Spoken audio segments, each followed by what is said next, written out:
Automation, Automation Nation, Automation, Automation Nation, Automation, Automation Nation, around the nation, Automation, Automation Nation, Automation, Automation Nation, Automation, Automation Nation, around the nation, around the nation, around the nation.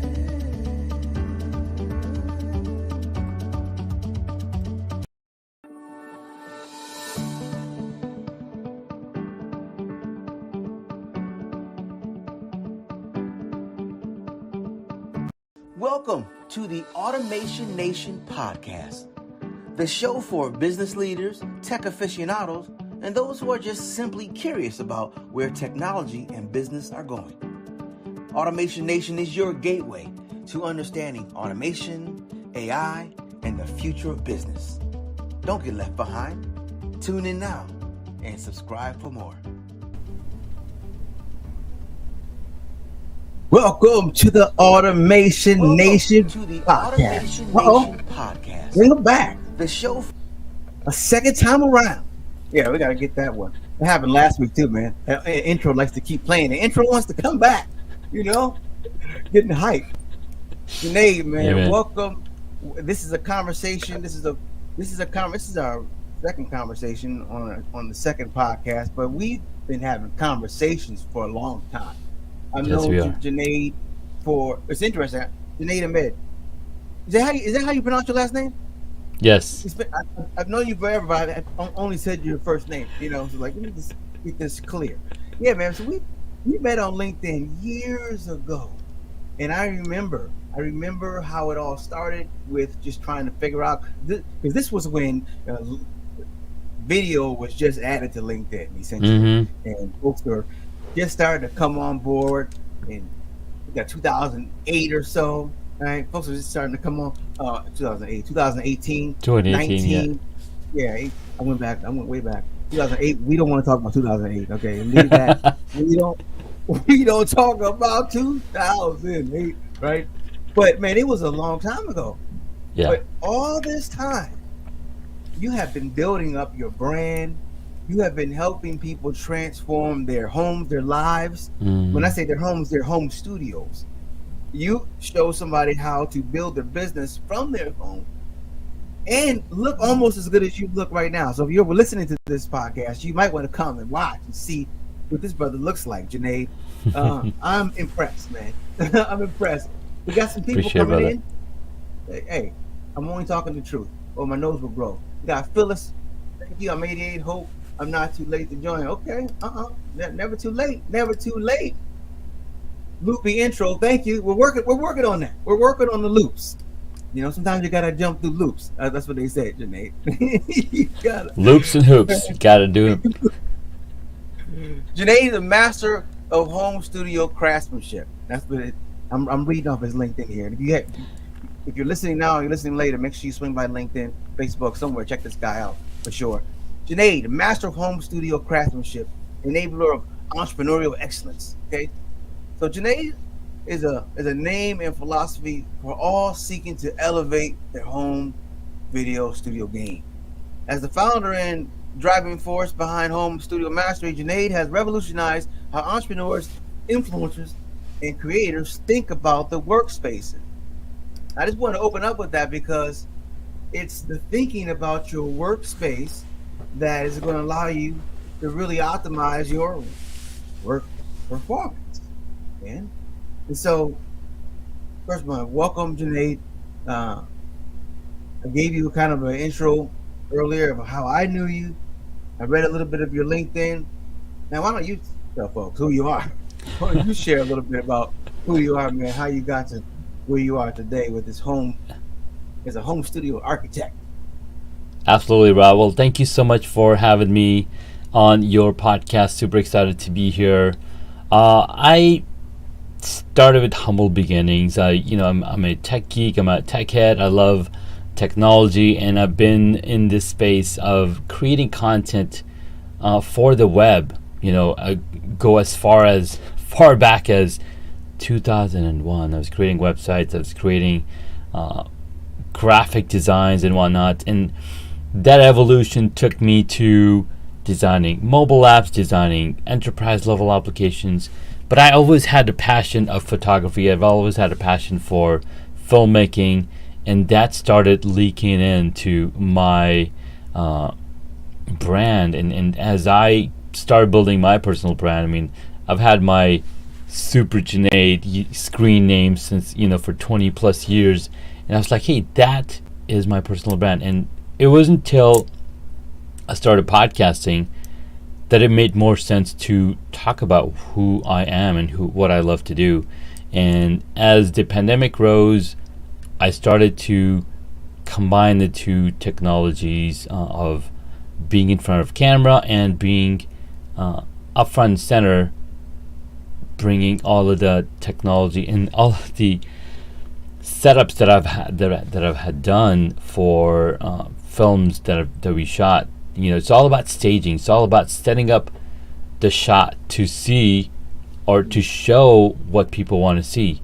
And we kind of see that when we are watching films or when we're watching a TV show.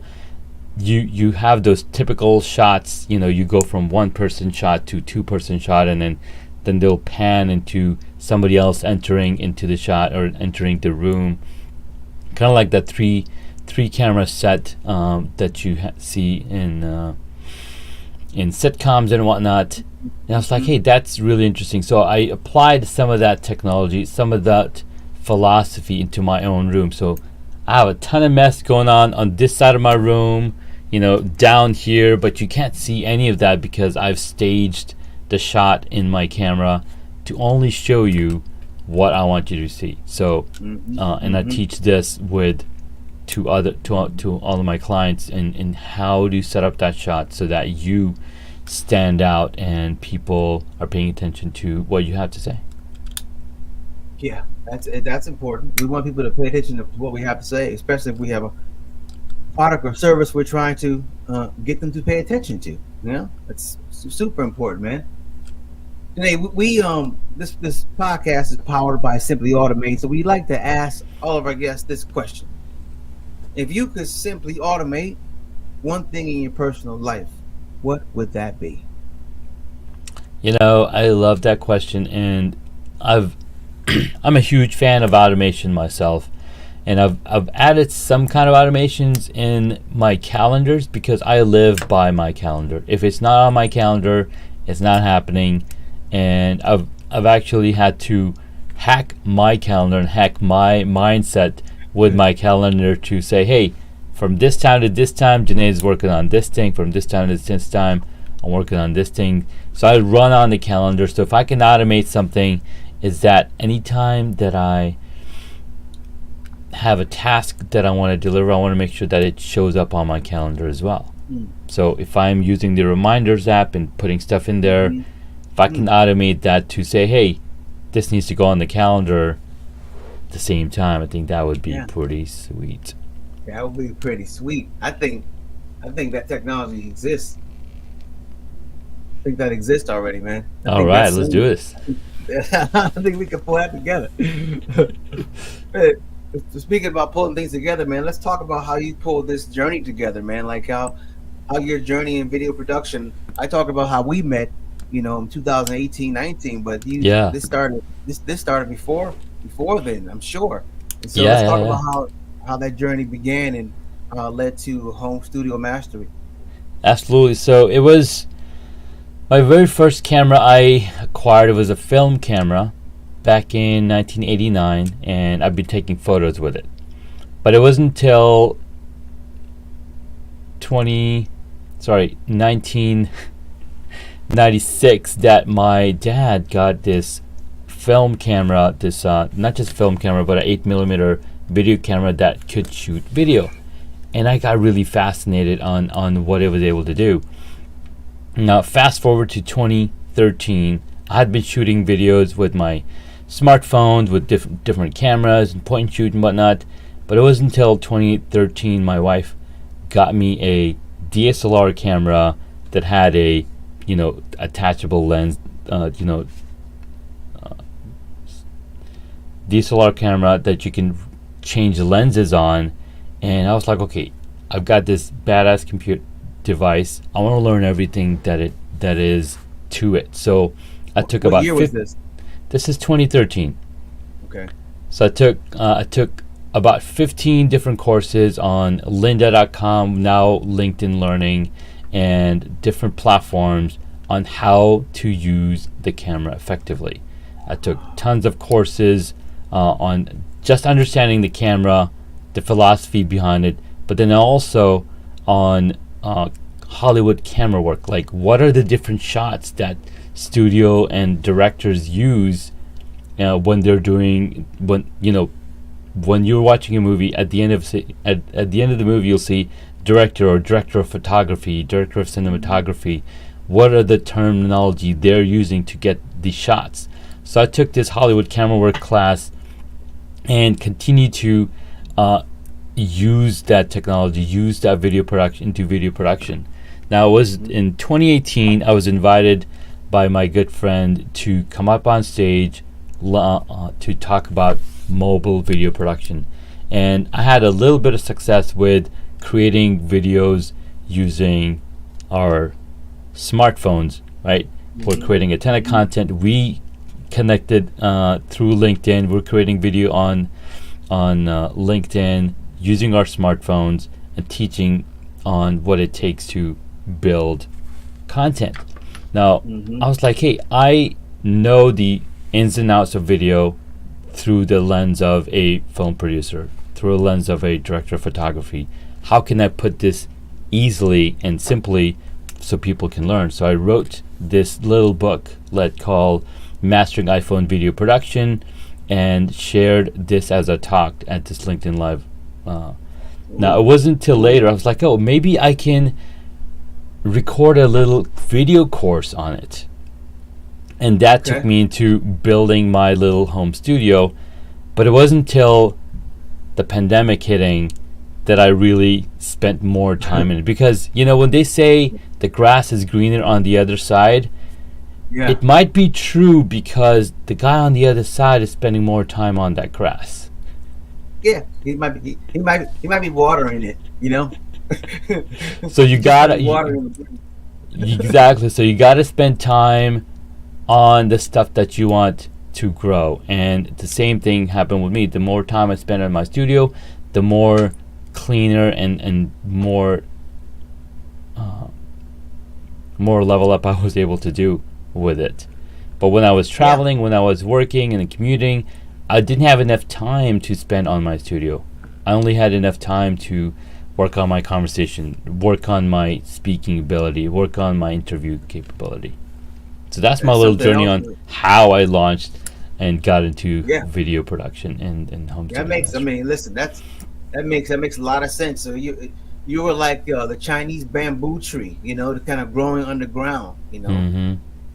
And it's That's like right. for 5 years that thing's under the ground, and all of a sudden, but bust through. The pandemic was your bust through time.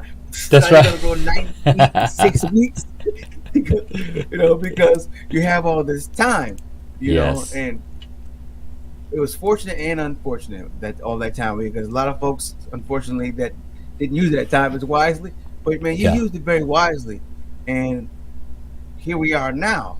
So let's talk about somebody, maybe a use case, somebody that you worked with in the past, a student, and they didn't know anything. I know people could come to you like, please help me. I have this phone, I have this idea, I don't know what to do, I don't know where to stand, I don't know about light. Sure. Right? Give us a story about how you help somebody come see the light. Absolutely. The number one question people have is, how do I get comfortable speaking to the camera? Well, the shortest answer is with practice. You're not going to get better at running a marathon by just starting to run a marathon. No, you need to do the training. You need to put in the reps. We know Steph Curry. We know some really, some really amazing athletes that put in the time in the court to be able to hit that shot every single time. And we know Steph Curry spent a ton of time shooting those 3-pointers, and now he doesn't even have to look at the net to shoot a 3-pointer because he's got muscle memory, right? So you got to build that muscle memory to be able to be standing out in front of the camera. So number one, practice. Now, you've done all the practice. You want to make sure that you're spending all the right energy on the video that you're producing. Well, number one thing you want to do is you want to make sure that you're lighting yourself and not the background. What do I mean by that? Well, if you have a sun shining into the camera lens and people can't see you in the shot, well, that's not going to be a fun video for anybody to watch because they're looking at this bright spot in the light. So you want to make sure that you avoid, the camera lens avoids the things that you try to avoid looking directly with your eyes. So make sure you're not shining lights into the camera. Instead, shine a light directly on you, the talent, so that the camera can see you better. Number two, add a good audio or good audio device, a good microphone, because you want to be able to share. You want to be able to record your conversation. You want to be able to record your message with absolute clarity so people can hear you. Even if they're looking away and not looking at your video, they can still hear the message that you're dispensing to them. Because if it doesn't sound good, if it doesn't sound nice, they're gonna switch to the next channel. So quick, fast. lighting, get the camera right, get the audio correct, and make sure that your framing is also correctly. You want to make sure that your camera is angled or at the level of your own eyes, right? So if you're looking up at a camera, it's almost like you're looking up at your parents, right? When you're looking at little kids, and if you see photos of little kids, they're always looking up because we're pointing the camera down. So you want to make sure that you're looking directly straight to the camera because you want to be face to face with other people. The other thing people do is they have the camera pointed down and they're looking down at it, and that kind of is more like an authoritative view because then you're treating everybody as a child. So again, you want to make sure that we treat everybody equally. So make sure that camera is angled directly in front of you, line of sight, and people can hear you properly. Those are the simplest things that I've got. That's good, man. And you so if you just tuning in or tuning out, Junaid is the guy who you can actually tune into to get your level up your home studio production. This means how you record yourself, how you record content, how you run your podcast, how you present your products and services online, how you present yourself, how you show up. So there'll be, I'm sure there's links you can give folks to, the best mics, the best cameras. Well, we're talking about your phone being a great camera, but you can also, give an insight. The best way to do that is connect with Junaid, or if you're looking in the show notes, you'll see links to his page, and his and access to what he's doing. Your podcast, Hacks and Hobbies. Now, what year is this in this? Because you started that a minute ago too. Yeah, so Hacks and Hobbies podcast has been running since 2018. I've had over 400 conversations with guests on the podcast, and it's been amazing. Goodness. What the heck? So you started this when I met you? Yes. So it was April 2018 is when I started a podcast, and I was simply documenting my journey of being a podcaster, being a beekeeper, being a video producer, being a cyclist, right? It's. I remember. Remember. Yeah. I was like, this guy is. I was like, wow, this guy is really messing around with bees and having fun. I'm like, wow, that's a thing, huh? I was like, wow. But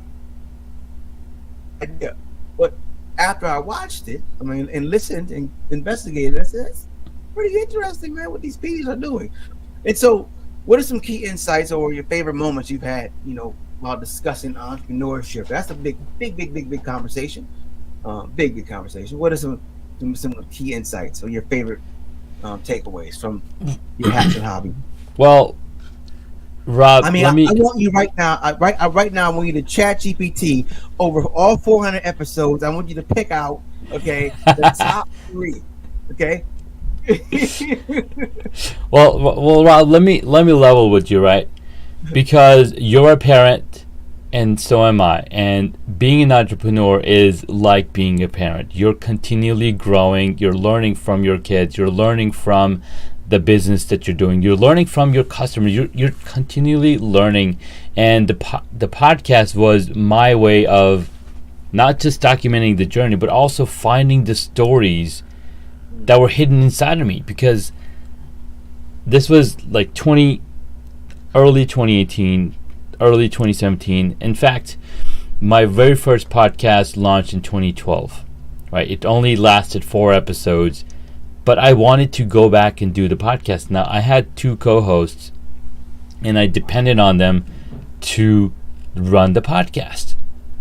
But it was 2018, and I finished listening to the book by Gary Vaynerchuk called Crushing, and he said, hey, just document your journey. Because my thought was, I don't have a story to tell. I don't know what I'm going to talk about on the podcast. He's like, just document your journey. So as I finished my beekeeping course, I was like, oh my God, I can document my journey becoming a beekeeper. So that's how the podcast started. What year? Right. What year was that now? This is 2018. Yeah, because I remember this. Like, I remember a journey of yours. Mm-hmm. I remember. It's so interesting how to hear you actually speak it. Well, continue. Yeah. So 2018, I documented my journey. The first year, I didn't tell anybody about my podcast. I just recorded the conversations to myself about beekeeping. After about a year of doing this over and over and over by myself, I was like, okay, let me see if there's other people that want to talk to me about beekeeping, or maybe their hobbies, or maybe their hacks, maybe their life hacks, and that's why it's called Hacks and Hobbies, right? Life hacks and hobbies that you might have. And I then pivoted the podcast from being a solo podcast, solo talking about hobbies and my journey, to other people on how they took their passion to profit, how they took their passion and made it something that consumed their entire daytime job. So that was the pivot, and I started learning from them and started implementing all the things that I learned. So over time, I made the podcast tighter, made it more conform to what I wanted out of it, what people can learn from the conversation that I'm having with this person who took their business and they made $7 million in 18 months, right? How did they do it, right? So bringing those nuggets into the podcast is what started doing. So it's been a beautiful journey. In the most recent episodes, you can hear the journey of the podcast guests that I bring on, how they work with their clients, that they go deep into how they work and who they are as a person. And then we go deep into them sharing 3 hacks that you can implement in their lives. So that's become the template of how the podcast has become. And of course, you got to have a little bit of personality in your episodes. So I have 6 fun questions that I like to ask, which talk about pop culture, we talk about, hey, this is who I am, this is what I love to do. And it really takes deep into the conversation of what it means to be an entrepreneur. It means to be who the heck you are and just be that person. We don't need to bring in anything else other than who we are. I like that. I like be who you are, right? And being who you are, be of service to someone else. Like, if you can marry the two, be you and be in service or be of service, dude. You win all day with that. Even if you're so-called losing, because I think sometimes a loss is never really a loss, as Mandela says. If you learn, it's a win, right? Amen. Nelson Mandela, that is. So it's I like that, man. I love your philosophy. I think it's a fantastic philosophy. You're teaching people a mindset and also a skill set. Mindset, ready, go. That's Not right. bad. Not That's bad. right. Nate. Man, all right, so we're coming in for a landing. Here's our second simply question for the day. If you could simply automate one thing in your business life right now, you got a magic wand, okay? You got a magic wand, you wave this wand, and that thing is automated. What Mm. is that thing that you would automate in your business life if you could right now, Junaid? Man, I would love to automate content creation for my custom podcast. Right? So every episode that I have a podcast guest, I'm creating custom content, custom shareable content for it. If I can automate that, that would change everything. Mm, that's pretty incredible. That sounds like a ChatGPT, Dolly, Journey collaboration, machine learning. Listen to the podcast, then create the images and the content. I mean, that sounds good. If I can say it, it can be done. That's right. Man, that's incredible. I like that. It's so funny, man. Anything you think of Mm-hmm. really, really comes to pass. Yeah.